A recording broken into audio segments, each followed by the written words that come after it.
Hey there friends, Dave Paulides, Can-Am Missing Project copyrighted edition for our video channel. We have over 400 videos on this channel now. And if you look at the number one pinned comment, that's the comment, the first comment right below the screen that you can look at. We just posted a huge catalog of our videos. And we did this for a couple of reasons. People were having a difficult time finding some interesting stuff to watch. And we'd wanted to do it for a long time because the more time you're on our channel, the more compensation we get from YouTube. So let them play. It would help us a lot. So that's the number one thing. Number two thing, the first two movies we did, Missing 411 and Missing 411 The Hunted, are available right now to watch for free. We put them on there so you can see them. Some people say, well, Dave, why aren't you putting on Missing 411 The UFO Connection for free? Yeah, that's a good question. Well, friends, it costs hundreds of thousands of dollars to do this. It is not cheap. The special effects that really make a movie, good or bad, cost more money than you would ever believe. And it's something that just comes with the territory. If you want more of these, somebody's got to pay the price for them. I'm sorry, but that's just the reality of it. I'm not going to do it for free, even though I'm trying to get the word out and I'm trying to get people safe. It's something you just have to do. When Ben and I first talked about the first movie, Missing 411, he said, Dad, it's going to be expensive, but you're going to get some people that will watch and learn that won't read a book. And that's kind of the way our society is today. The vast, vast majority of people aren't interested in reading books. That's why you're on YouTube. That's why you're trying to get educated. So, the purchase points, DVDs and Blu Rays you can get from me. And right there is the place you can go to watch it online right now. And iTunes, Amazon, Vimeo, there's a couple other places, but put pause on the screen and copy that address and go to it and you can watch it. But Blu-rays, DVDs come from us.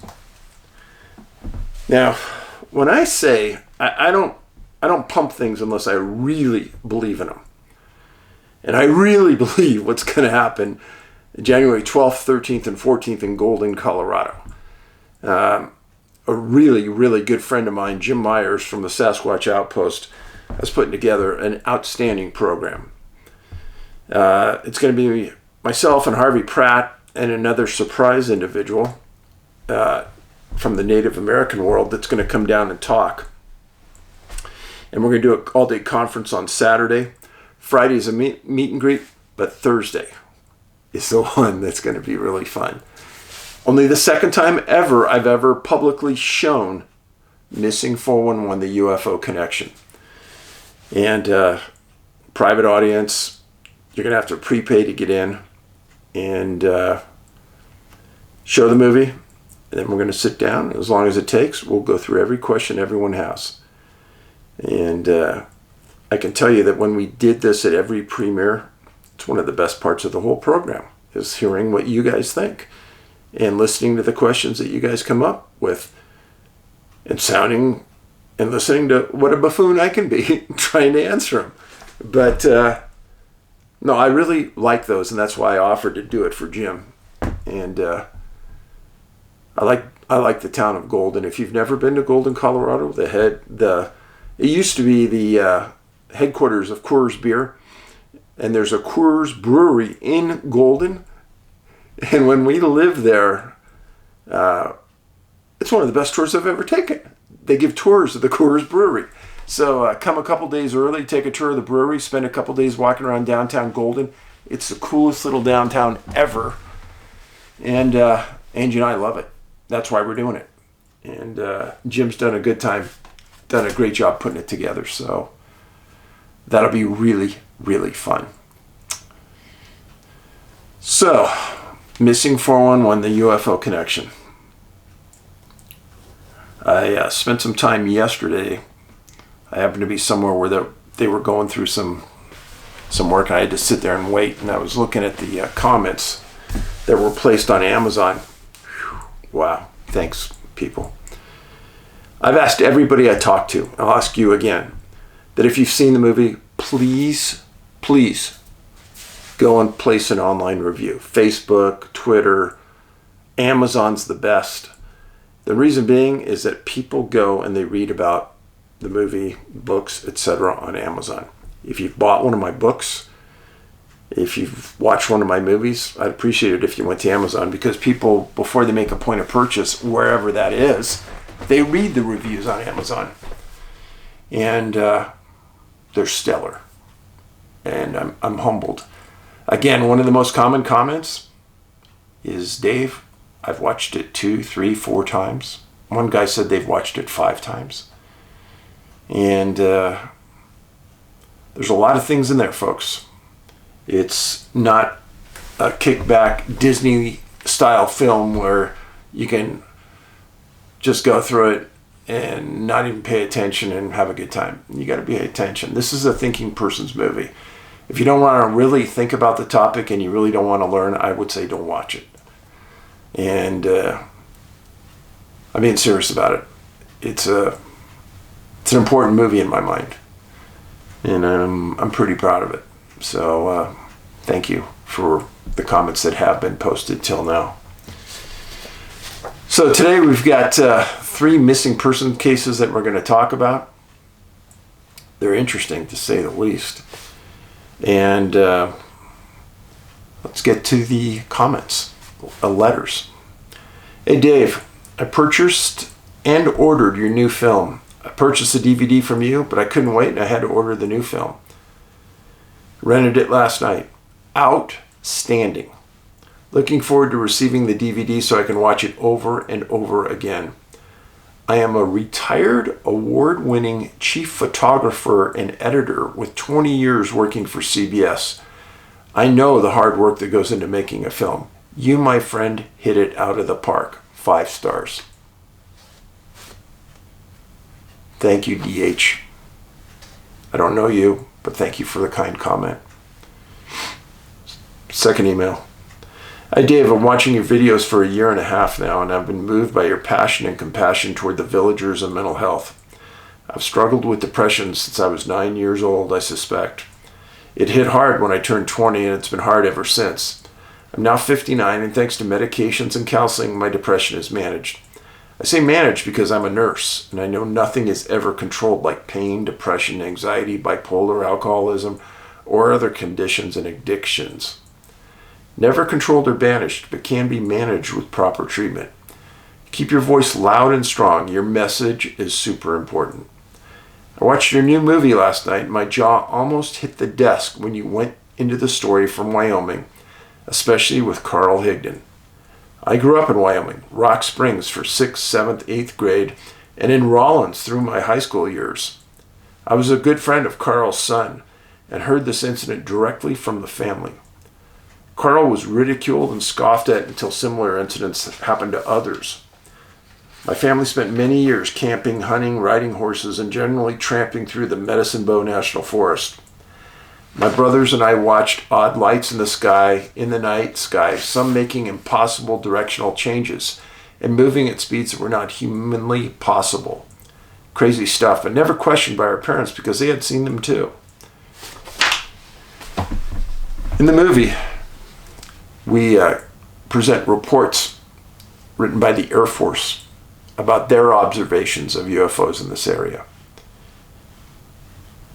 And then we talked about somebody who claimed they were abducted. We talked to somebody who claimed they had contact with UFOs in this area.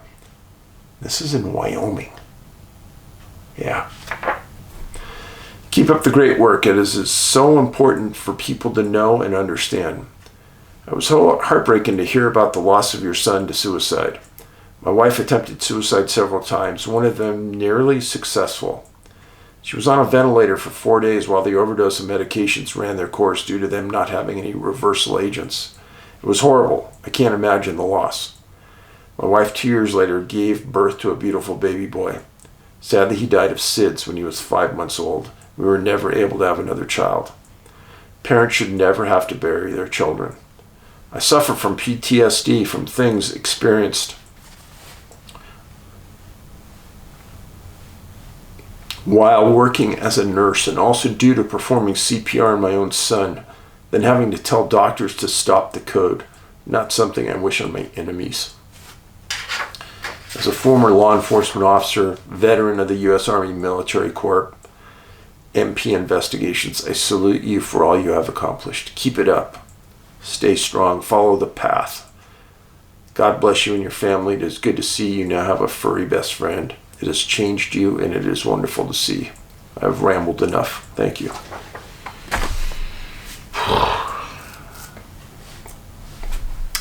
It troubles me that so many people, families, are having mental health issues right now.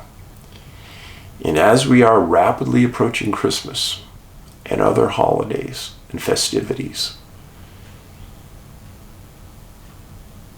the depression gets worse. I know it'll be worse for me. Some of the best times were sitting around with the kids when they were young and opening presents around the tree.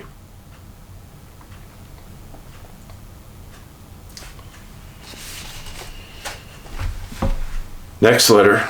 I'd like to start by letting you know that I've been listening and following your channel for years. Thank you very much for that. I'm a senior now, but when I was young, before your missing info, and as a female, I was very active in the outdoor world and somehow knew that having kids in the forest was not a good idea. In the 1980s, I would tie about a 50-foot rope around the waist of my 2 young nieces and nephews, and I hiked with them in the woods. The other end was tied around my waist. Never had a problem, but at times felt like I was being watched. I've seen 2 Bigfoot in my lifetime while alone and gave them a wide berth. They're very large, and I'm not going to get away from something like that. It brings me to write you this note, as I'm very sorry about your son's loss. I see by many letters to you that others have the same loss happen to them. I feel for all of them. I know and feel that pain of it. I'd like to give you my rendition of 2 times this has happened in my family. There are more, but these 2 I think are important. The first event was my husband's twin brother. He was a very hard drinker, super nice guy, and very funny. The night before he ended his life, his mother, father, his sister, and brother-in-law, my husband, and I went to dinner. At dinner, I'll call the guy Robert, was very happy. Unusually happy, because he was in the middle of a divorce with his wife. Let me stop there for a sec. He knew then. He knew right then and there what he was going to do.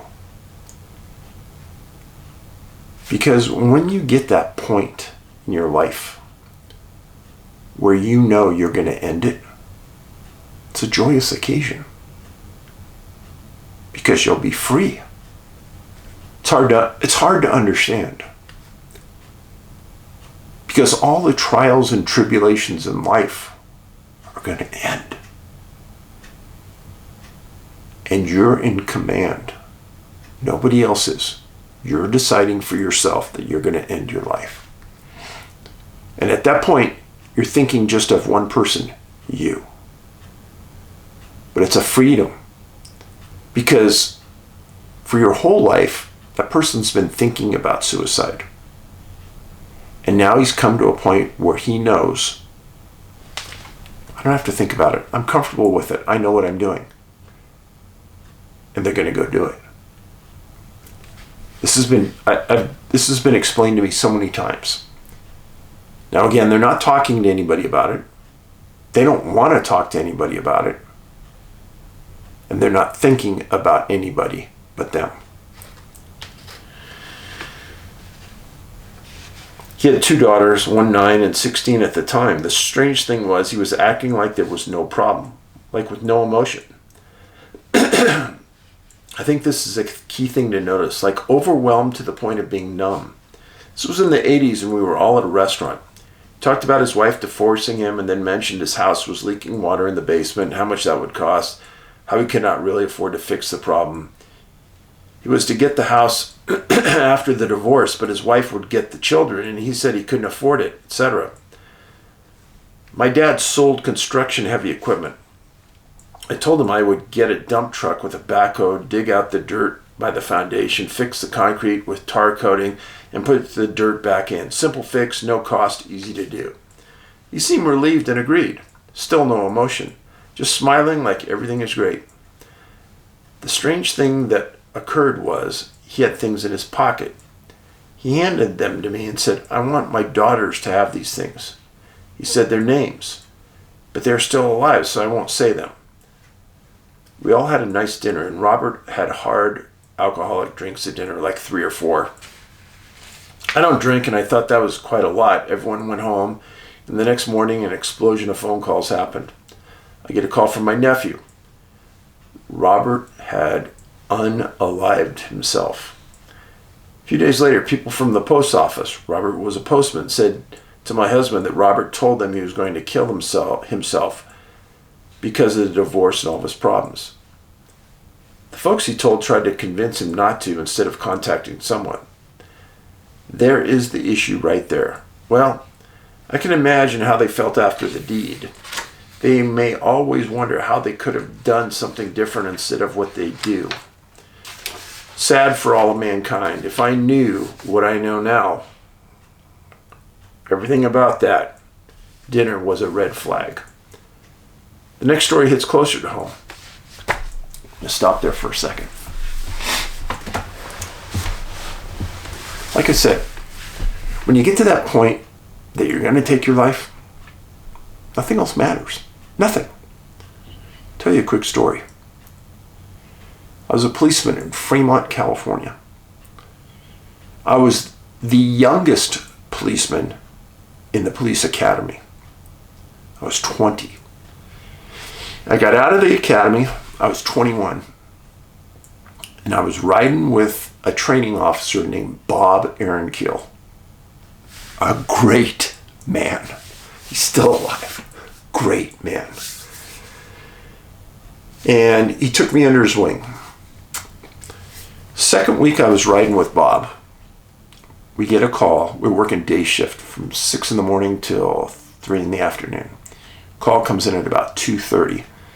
A shooting, suspicious circumstances at this apartment complex. And it was right in the middle of the shift, and Bob said we'd take the call for training purposes. So we get to this apartment complex, and the apartment manager said that they hadn't heard from this person, and they thought they heard a gunshot last night, but they weren't sure, but they wanted a welfare check. Apartment manager opens the door, and Bob goes, you take the lead, I'll back you up. So she opens the door, I'm yelling, police, checking on your welfare, anybody here?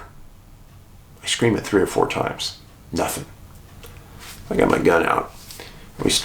We take one step into this apartment. It's not real big. It had like you stepped into a living room area, and there was a kitchen on the left and a bedroom in the back. And as I stepped in, I will never forget it, every wall in that family room was covered with blood. I thought, holy crap. So, stepped in, low crawled, looked left, kitchen, every wall in the kitchen floor, blood everywhere. Thinking, holy crap, what are we walking into? So we go inside, and laying on the bed, finally make our way in there. There's blood everywhere in the bedroom, blood everywhere on the bed. There's a body laying on the bed. And there's a rifle laying over in the corner by the bed. We search the rest of the house, nobody's there. I put my gun away. I come in and the guy's got a pulse. Blood trickling out of the side of his mouth. He's unconscious. So we call for ambulance.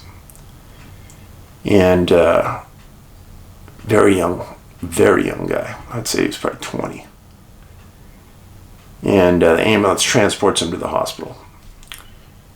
So we figured out after spending a couple hours there that he had shot himself with the rifle. And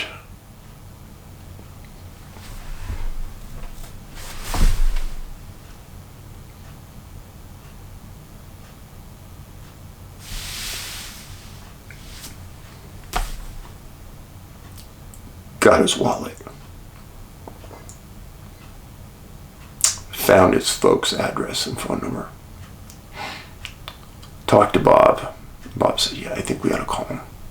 He's an adult, but we ought to call. So I call him. And I don't remember much about the phone call. But what I do remember is going to the hospital. Talked to the emergency room doctor, and he says, yeah, I think this guy's going to live. And he goes, we have a neurosurgeon coming in right now. And he showed me the x-ray. I'll never forget it. It was a .22 rifle with a hollow nose bullet. Put the gun in his mouth, and he shot. And he didn't shoot at a more oblique angle back into the brain. He shot it straight up, and it went and followed just inside the skin line, up through the nose, up through the middle of the eyes, severed the optic nerve, and it broke into probably 15 pieces, and you could see the pieces all broken up into the side of up into his head. Doctor said he's going to be blind for the rest of his life. He's going to live. Jeez.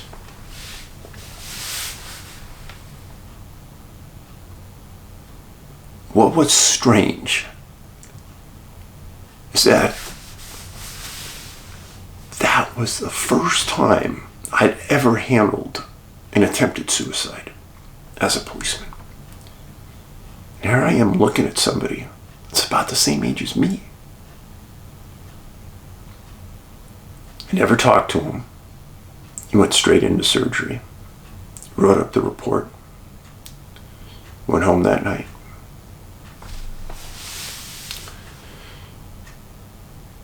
What I couldn't get over was somebody that young, that depressed. At the time, I just couldn't get it, couldn't understand it.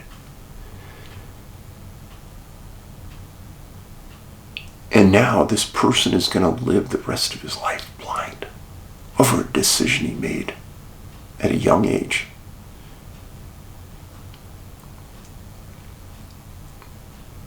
Horrible, horrible.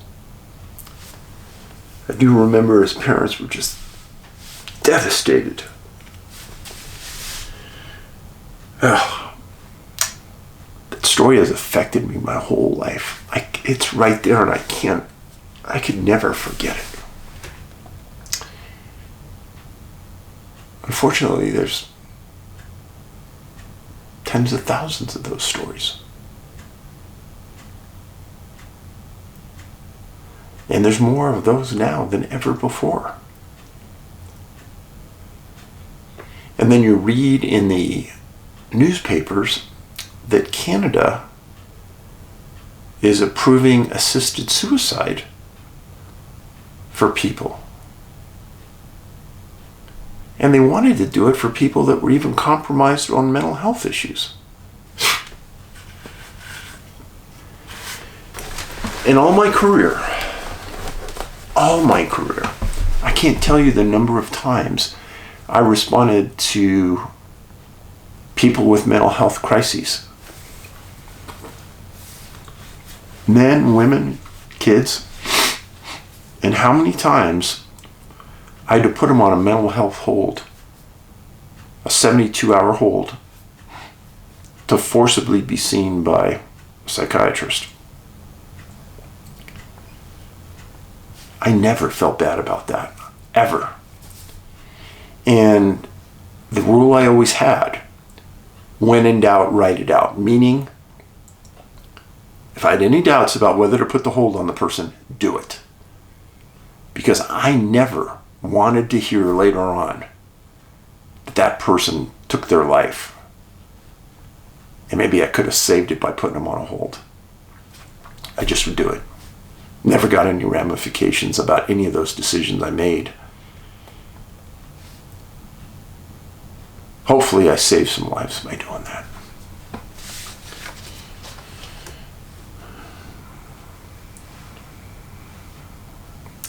Back to the story. My little brother, who at the time was married and getting a divorce, had a 7-year-old daughter, no other kids. His wife was very well off. My brother had a great job working for my dad selling heavy equipment. My brother and his wife had separated, filed for divorce. There was a battle regarding who would get custody of their 7-year-old. I never visited my brother or his family, as he was several states over and I owned a business, so I was busy. The only thing I knew at the time regarding the event was one day the wife took their daughter, tied her up in the car, started it in the garage, and ended both their lives. This was a very sad day and incomprehensible.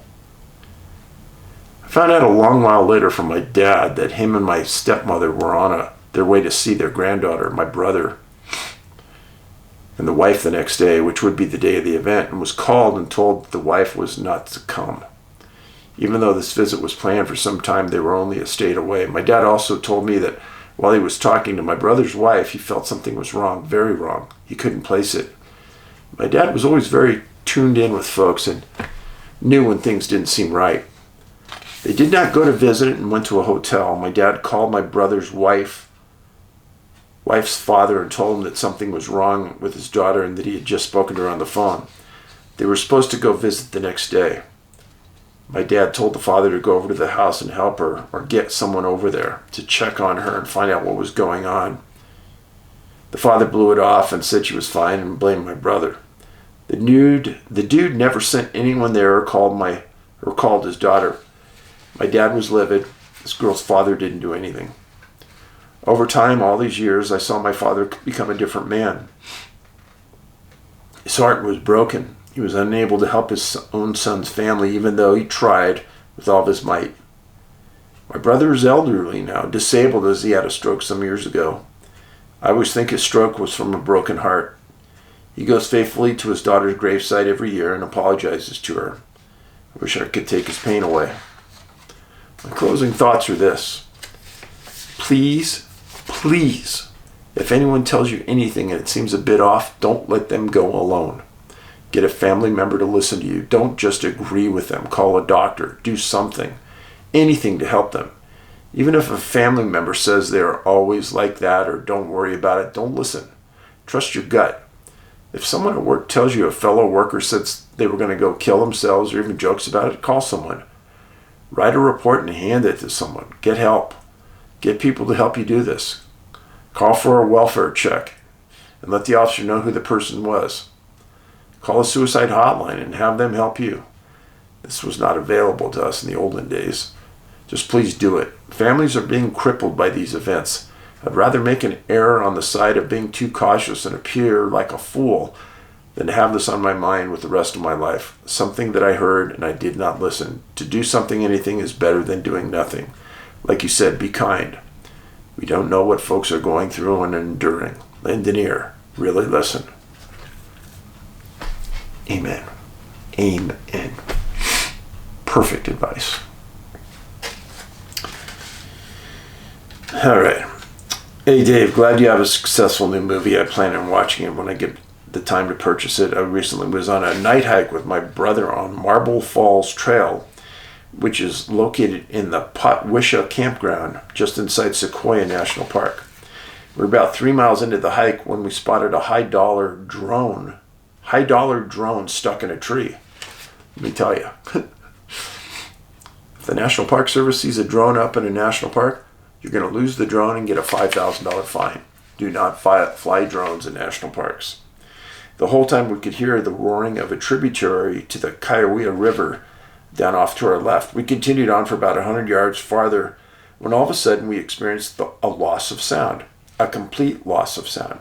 No insects, winds in the tree, the most disturbing no sound of the river. We both experienced a foreboding feeling and an urge to immediately turn around and leave the trail and go back down the mountain. Listen to that inner self. Get out of there. Go back. About 50 feet later, we heard the river and natural sounds again. My brother had a powerful spotlight, which he shined down below to the river when he spotted eye shine from something in the thick foliage down by the river. We could not make out what it was, but it followed us most of the way back to camp. This happened on 12/9/22, December 9th. This is the first time that I ever experienced a strange phenomenon while hiking.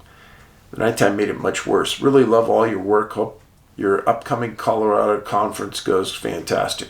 Hope you're there. Sequoia National Park. A lot of weird things have happened there over the years. Sequoia and Yosemite are very close to each other. Sequoia, Kings Canyon, and Yosemite. Boom, boom, boom. Okay. Hey, Dave. My name is Mary. The story takes place when I was about 16. I'm 51 now. I grew up outside of Yosemite in Outwater, which is near Merced. I knew Yosemite like the back of my hand. There was a school field trip one day, and my friend Susie and I wandered away from the class when we were at the bottom of El Capitan. We snuck off to this wall of boulders that formed a tunnel. We just crawled inside and no one saw us. I remember this entrance was big enough for the both of us to sit in comfortably, unseen. Behind us, the boulders formed the tunnel that we decided to climb through.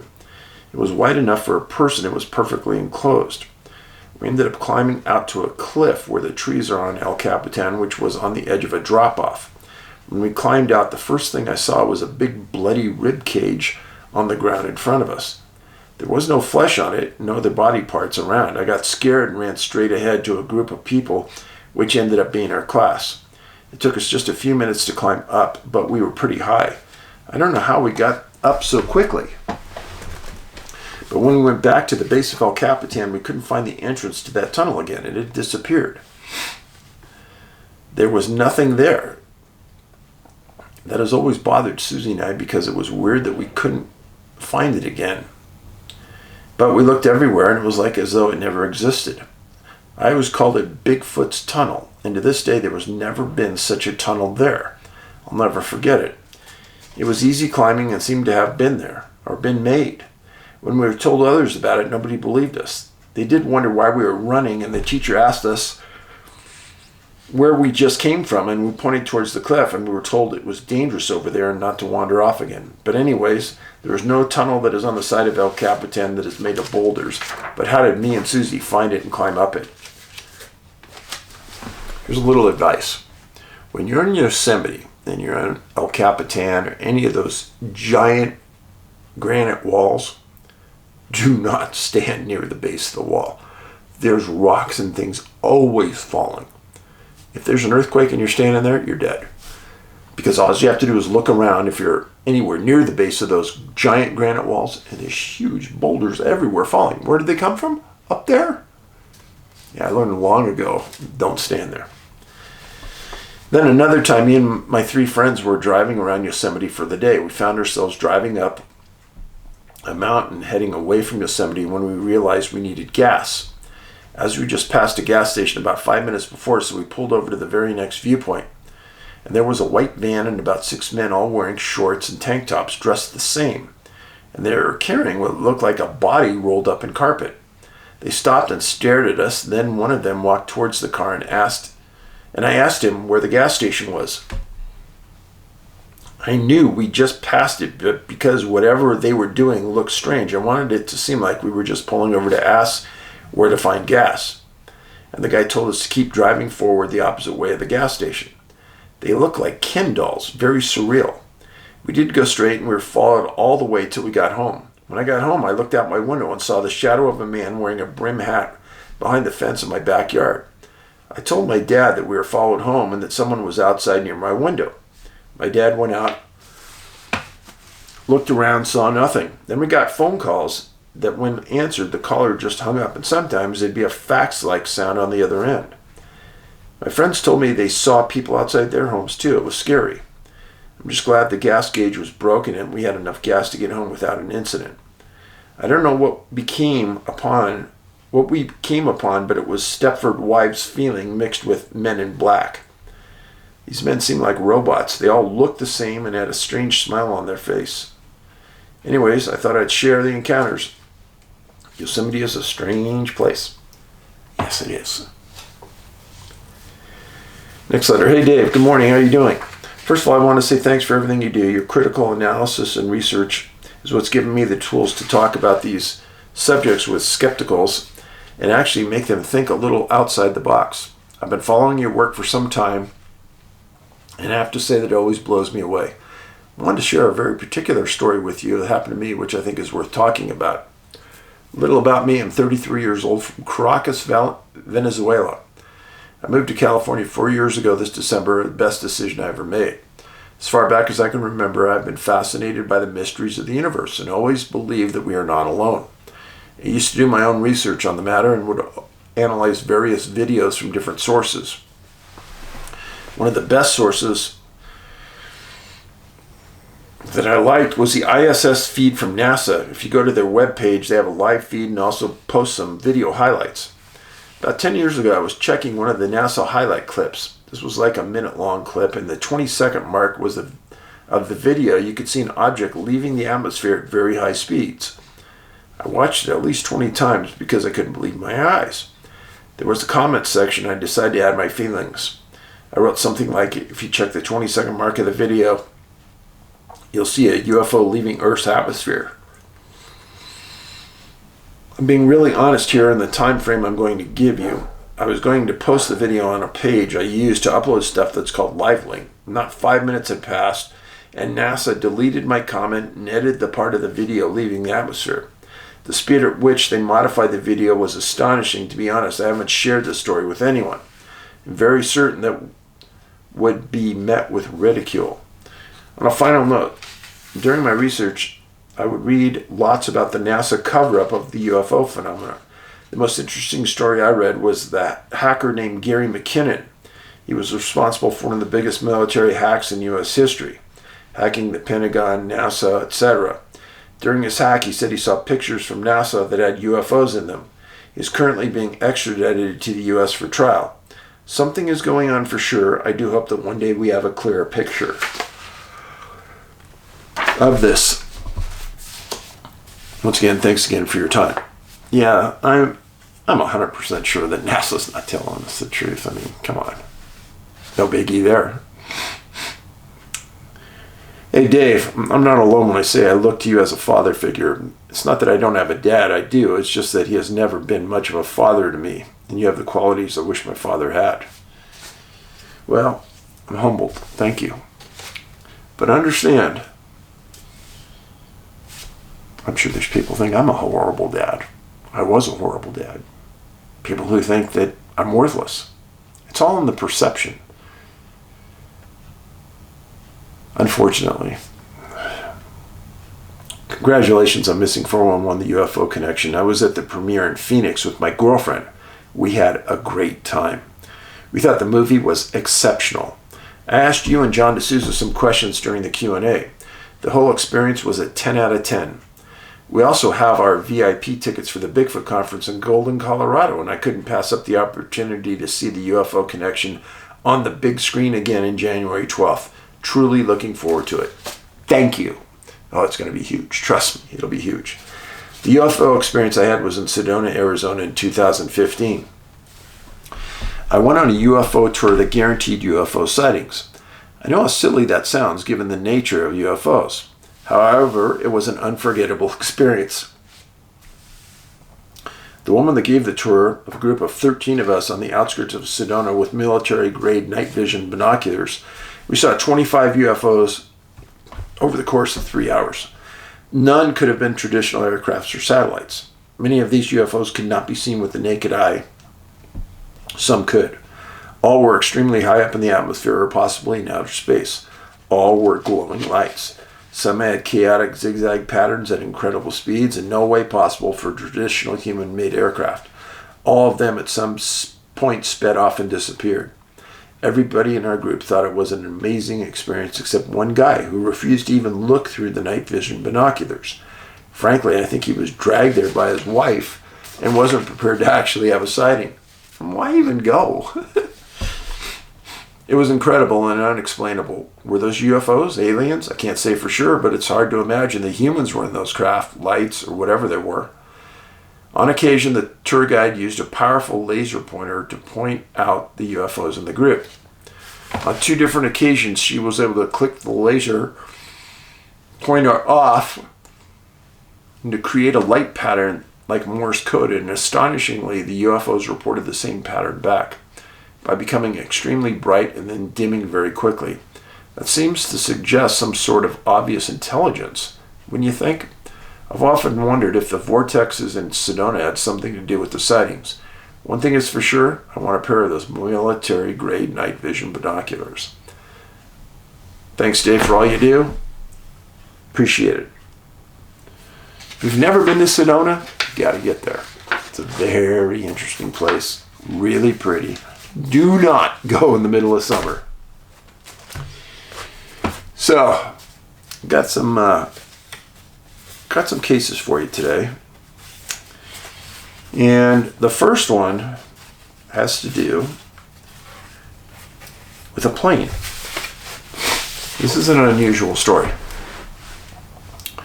Robert Joy was 52 years old, went missing April 20th, 1973, about 9 p.m. And he was very near Point Pelee National Park in Ontario, Canada. He was married, father of 2 sons and 3 daughters. His residence was in Byron, Michigan, and it was stated that the Joys were a flying family. They owned a plane. They made their living by owning a gun shop. And on April 20th, early in the morning, Robert took their Citabria airplane. Citabria is a tail dragger, a very, very sturdy plane. And he took his son, his 30-year-old son, Doug. One article said Doug, another one said Robert Jr. And they both flew the plane to Erie, PA to pick up a seaplane that Robert had purchased. Now we'll say the other pilot was Robert Jr. Also a pilot flew the Citabria home, and Dad flew the seaplane behind him. They flew across Lake Erie until reaching Ontario. Now let me explain how that path worked.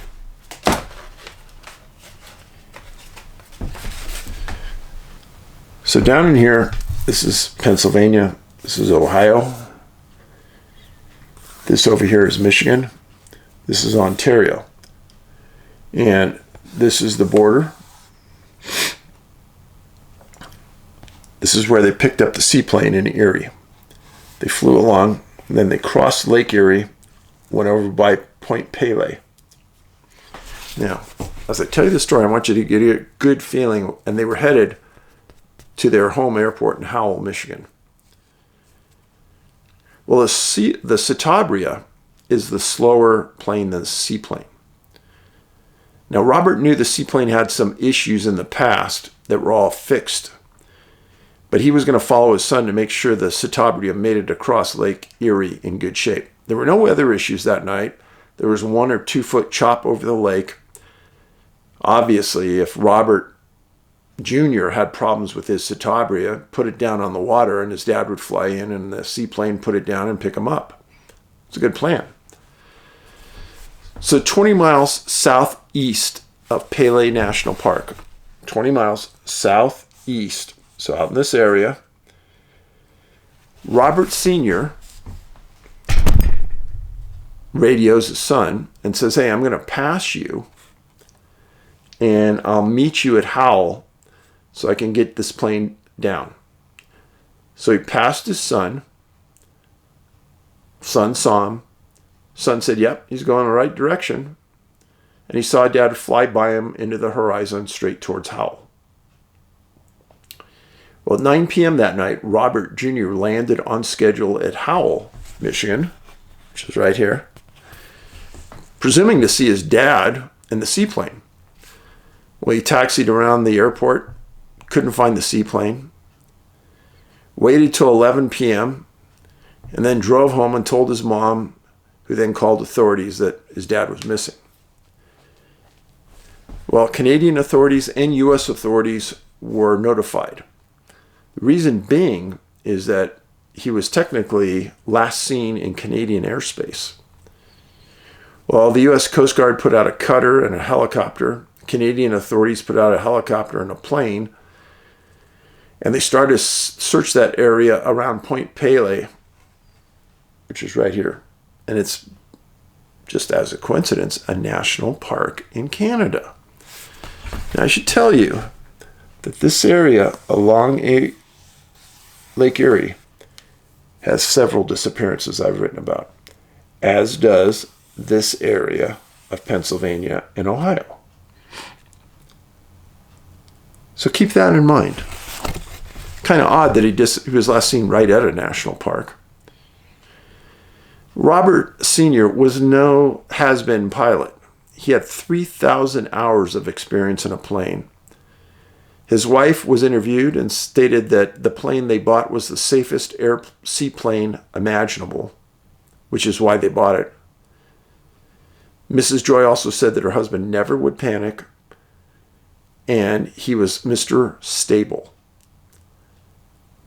Radio communications in Canada and the U.S. never heard an SOS made by Robert. There was this 10-day search. They never found an oil slick. They never found pieces of the plane. Pieces of the plane never washed up on shore. Nothing was ever found. Robert said that his father passed him heading on the correct coordinates to Howell. Now think about this. Everything's fine in the sky until Robert Sr. passes his son in a Citabria, and then he loses sight and something happens. Obviously catastrophic. He disappears. Point of separation. There was very little water left to fly over by Robert. And it's been 60 years. And if that plane had crashed on land, you'd think in 60 years someone would have found it on the ground. And then when I was writing the story for Missing 411 Law, Land, Air, Water, when I was writing the story, I actually thought about Robert Jr. Last person to see your dad. Robert Jr. knew he couldn't keep up with that seaplane. It was a much faster plane than the Citabria. The Citabria, you can do aerobatics in it. It's a really safe plane. Well, while they were doing the search, they said that weather inhibited the search efforts by wind, rain, etc. Obviously, they were over water when they were last seen. This is the Great Lakes, and you have point of separation. This was not a hard one to put in the books. It is a very odd case, to say the least. Most of the time, nobody ever sees a plane pass them and then suddenly disappear, let alone a relative. Yeah, I would say it's a heartbreaking case that has never been solved. But same with the Great Lakes cases. All of them are like that. Next case involves a 19-year-old man from Vancouver, Canada, named Roger Olds, O-L-D-S. Went missing August 26, 1966, en route to Sentinel Glacier, British Columbia.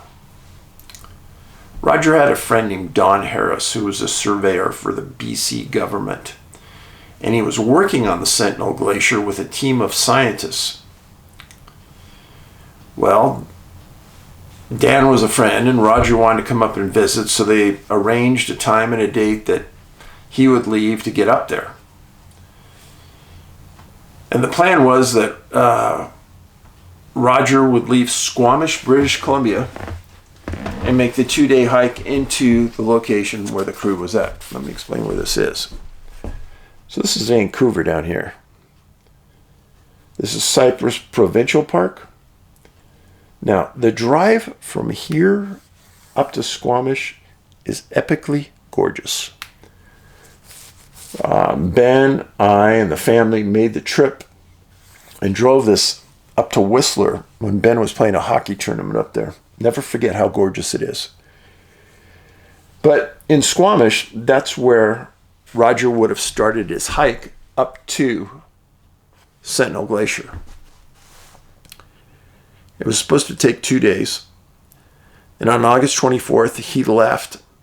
26th, he never arrived. Well, Dan thought something came up, but didn't think much about it because he hadn't heard from his friend in a while.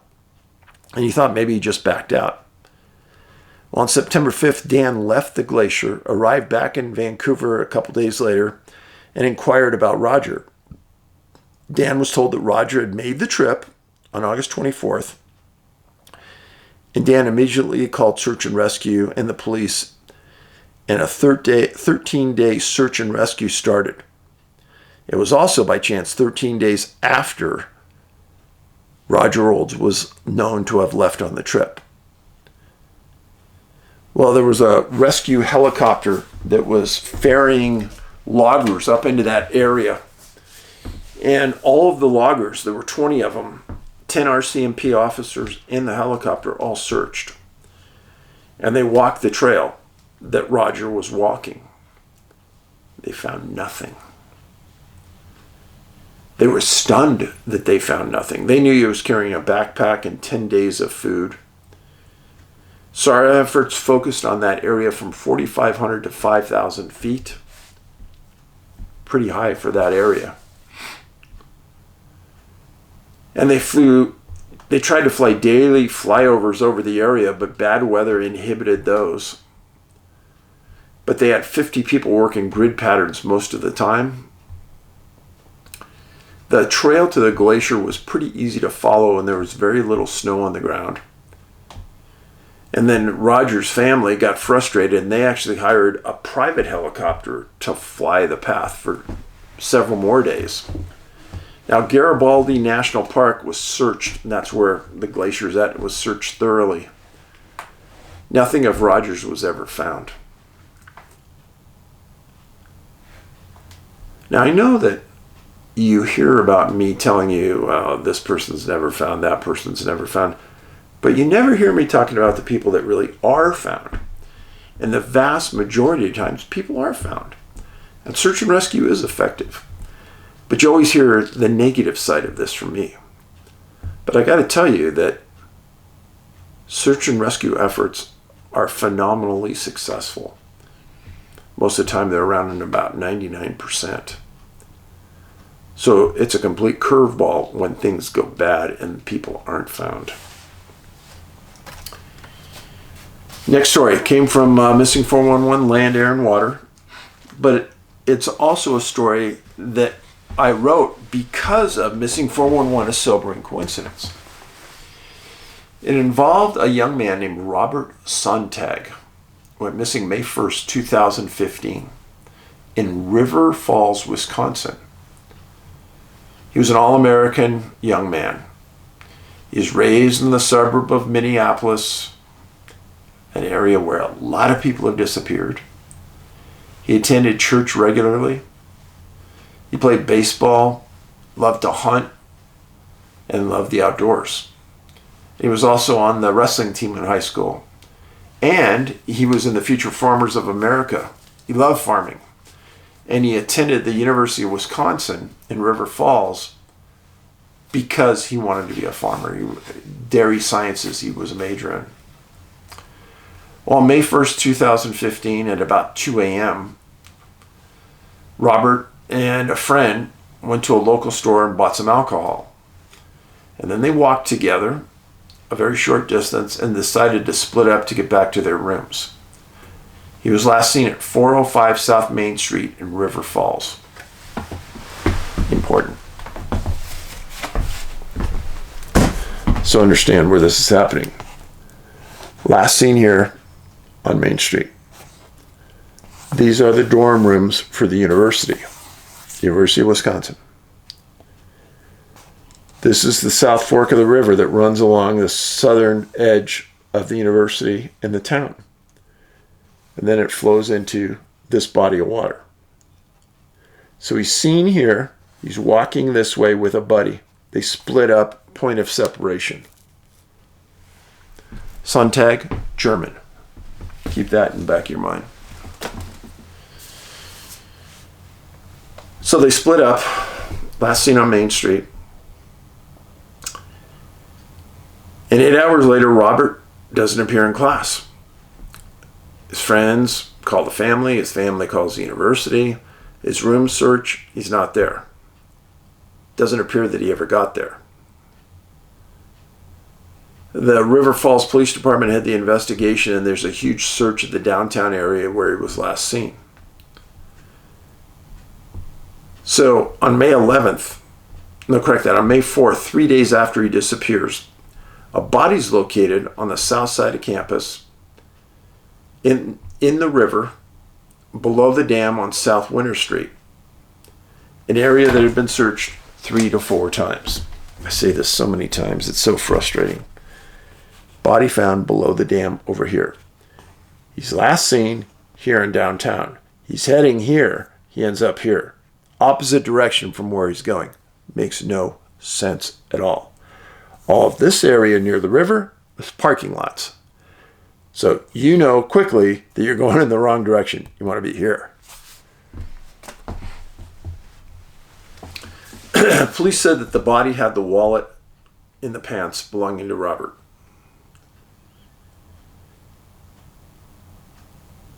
And I searched for 3 days and I couldn't find a release on the cause of death.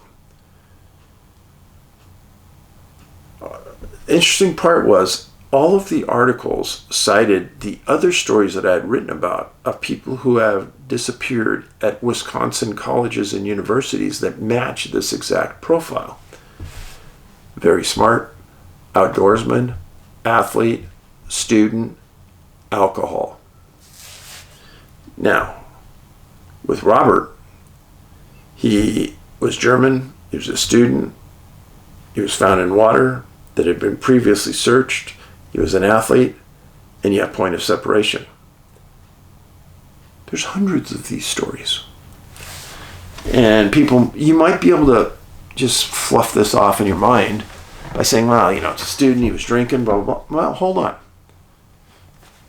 I can name at least 50 universities that are close to a river, a lake, that have no disappearances like this. Yet there are these clusters of universities in Wisconsin, in New York, in Chicago, that have these type of disappearances. What's happening? Well, that's $1 million question. But it's not just happening in the US, happening in the UK, in Spain, in Australia. I could go on. And again, they're a very deep mystery that nobody wants to talk about. But I can tell you that the parents are dumbfounded and don't ever think that they would lose a child this way when everything was going great. Roger was a junior. He was through the 2 toughest years in college. Yeah, very sad. But it goes back to that German connection again. So, we got Roger Olds, disappears on Sentinel Glacier, never found. Got Robert Sontag, disappears in Wisconsin, going to the University of Wisconsin, found in a body of water, deceased. Then you have Robert Joy, flying through a cluster zone of missing people. His son last sees him on the horizon, heading in the right direction, a super experienced pilot, no mayday, gone, never found.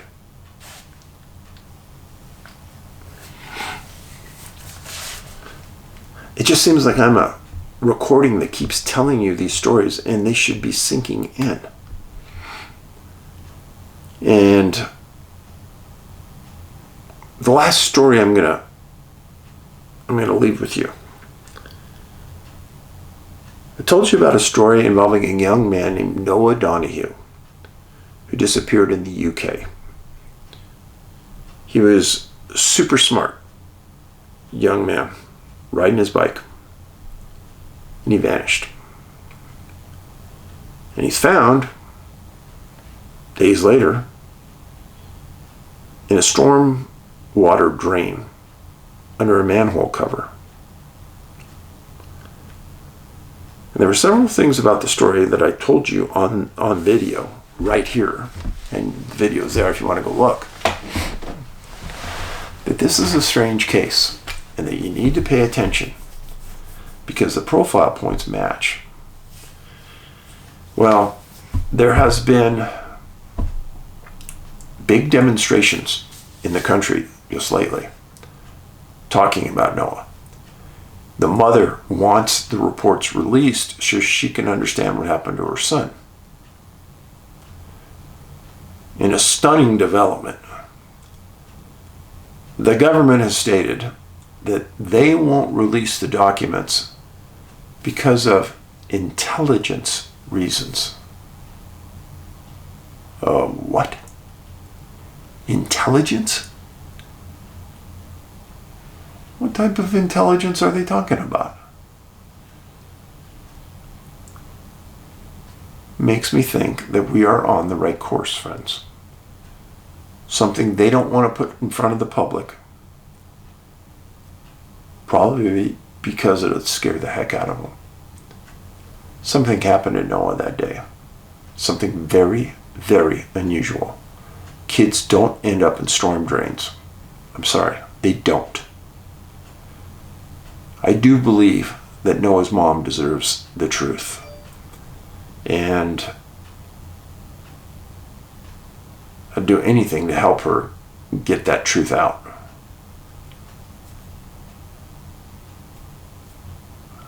She lost a really, really good young man.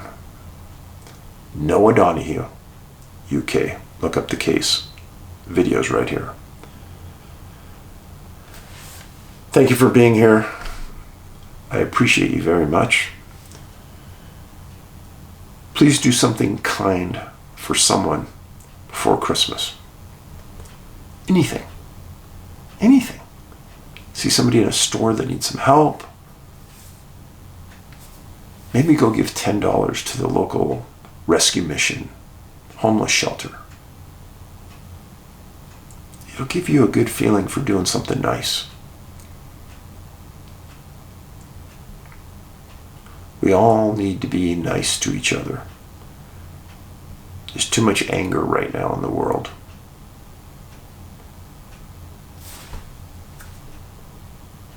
And if you're depressed, you need to call your family, you need to call a friend, or you need to call the National Suicide Hotline. And don't be afraid to do it. There are people out there that love you, that care about you, and the thought of you not being here rips at their soul. Don't do it.